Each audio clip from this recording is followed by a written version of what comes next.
All right, guys, Anthony Subaru Service. I got Marco's truck. All right, so we got a little dilemma here. He had one cracked head, and let me climb in here real quick and I'll show you. Now, I don't actually have any used heads right now that are here. I don't have any used heads that have like been on a worn engine and ran and ready to bolt on. I don't have any of those. All I have is a fresh head. So here's my dilemma on well, putting a fresh head. You know, the passenger side is the one that had the cracked head, fuel and the coolant. So gone with that head. My dilemma is right there. Virtually no cross hashing. You got a little bit showing up right here at the top, but it's virtually smooth. There's a little bit in there. You can kind of see a little bit. Not much. Now, a little bit better on this side. You can see it's almost not, it just goes away quite a bit at the front. So my dilemma is, where do I put the fresh head at? Because when you put a fresh head on worn rings, you really could start pushing oil. You know, this, just the fact of how this cross hashing looks right there, it's a good thing this is just a real quick head gasket job, make it ready, because I'd be rebuilding this engine. Just because of the potential power loss, the compression loss, and the potential to push oil out because of the worn cylinders. You know, now I got to put one fresh head on. So what side do I put it on? You know, that's the dilemma, because this is the worst cylinder right here. If I put a fresh head on this, then I mean, it's going to be sealed up on the top and it's no longer going to be sealed on the bottom. It could accentuate the compression loss on the bottom end. It could. I mean, I mean, that's why I don't understand a lot of the people's mindset when they say they want to be studded, they want to get all this stuff, they want to buy new heads, they want to put heads on a worn engine. You know, the what I've said before is General Engine Mechanics 101 has always stated, if you do valves, you do rings. Period. That's how it goes. Get a refresh on all of it so the entire engine can wear evenly. So what we've got right here, we don't have the option to do that. So on top of that, we've got some valves. Hang on. We've got a couple of valves. I already surfaced the good head. There's the bad one. I've already surfaced the good head, and we got a couple of leaking valves. Let's see, which one was it?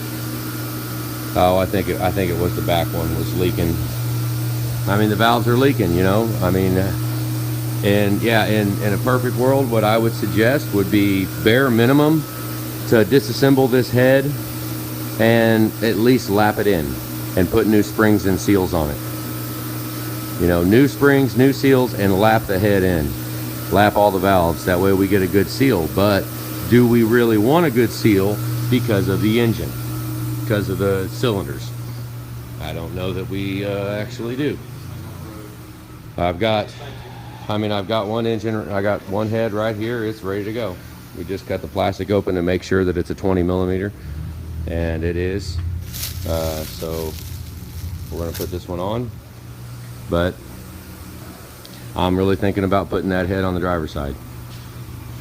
And yeah, so I don't know, there's my little dilemma.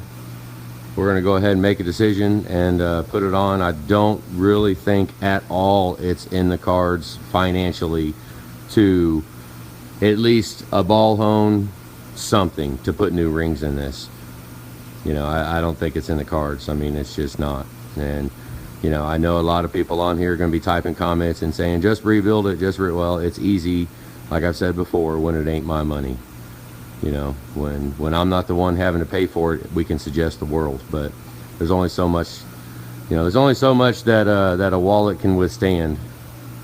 And you know, I really don't think it's, I mean, I don't know, you know, after this video, who knows, Marcos, maybe maybe we'll, I don't know. I mean, it's just, but this one right here, I mean, honestly, if this was mine, of course, I don't have to pay labor if I do it. So we got to understand that, you know, but, you know, if this was mine, I would be bare minimum deglazing the cylinders, put fresh crosshatch in it, rings and bearings, and do it. But if we do that, then we got to at bare minimum lap in that other head so we can get that thing sealed back up. But, you know, I mean, will it run? Sure, it'll run. We can.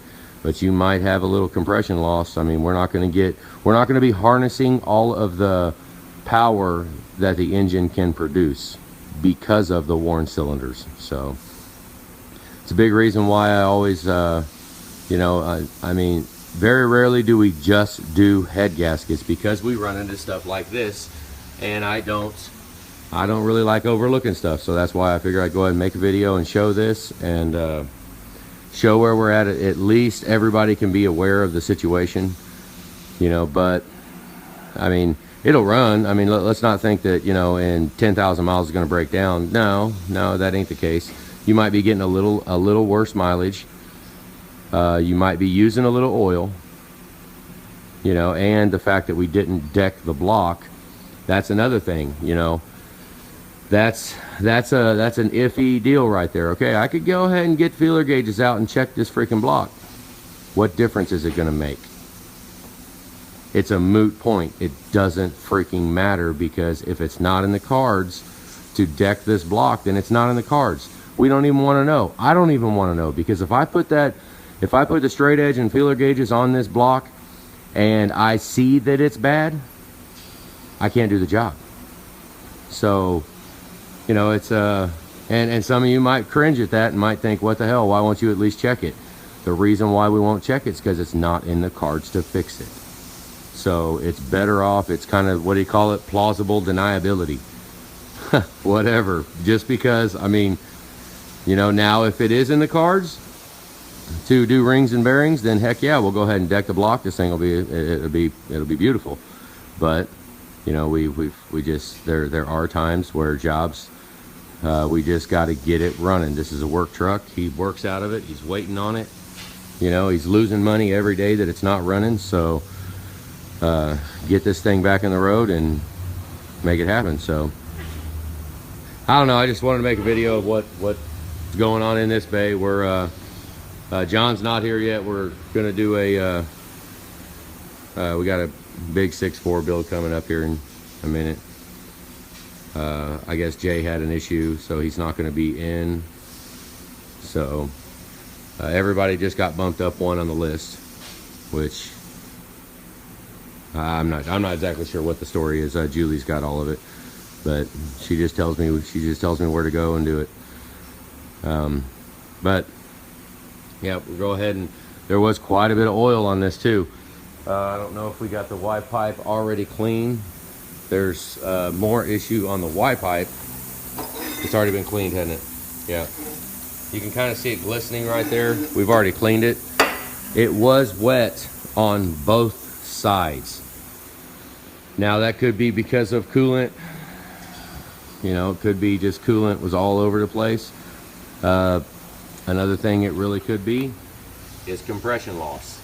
Because of that, just because of cylinders are glazed over. It's kind of like having glazed brakes. I mean, kind of like that same deal. You know, they get burnt over, and then oil can no longer travel up it. It won't be lubricated anymore. So, and then we wind up with compression loss. Freaking sucks. See how wet the downpipe is? The Y pipe looked the same as the downpipe, so I would not contribute that to being a turbo. I would attribute that to either coolant or oil coming out of the exhaust manifolds, basically.